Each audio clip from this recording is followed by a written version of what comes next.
everything's gonna be fine as long as you're good with delayed gratification. Everything will be fine as long as you never make a mistake, never have a late payment, and never sort of allow the temptations of the present to overwhelm you. If instant gratification creeps into your soul, then we gonna screw you like a Diddy party. We're gonna make ourselves rich off of your imperfections. So you have that one late, you missed the credit card payment, big penalties, right? You have to you keep paying the minimum balance on the credit card because you don't want to deal with the balance. Well, they're stacking on the compound interest. I don't know, you have an overdraft fee. Anybody ever have a bunch of overdraft fees on your bank account?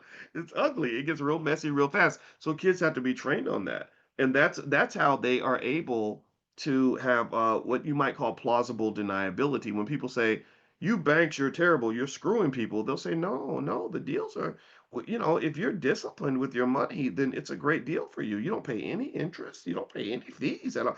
This account says there's no fees, there's no interest. Now, of course, we're going to have to charge a fee if you're late, or we're going to charge a fee if you don't pay it down, or we're going to charge a fee if you overdraft. But other than that, you're fine. So the people that are able to maintain discipline have a good relationship with banks and credit cards. Like my grandmother right here, Felicia, it's her birthday. Happy birthday, Grandma.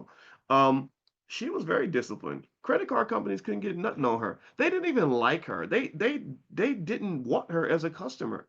Have you ever you guys do know that, right? That if you're not a sucker and if you're not undisciplined, they want you as a customer. Like, oh man, we need somebody we can exploit.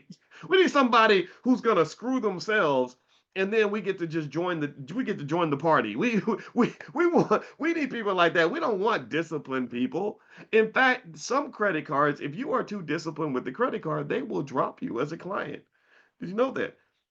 Same thing is true even in stuff like sports betting. With sports betting, if you are too good at picking winners, they'll say, "No, we don't want you anymore. We don't. You're not. It's not good for us to have a relationship with you because we keep losing. So that's not a good business model. So you go have a nice day, sir. You're banned from our casino. You're banned from our app." That's what happens. They literally will get rid of you because you are protecting yourself.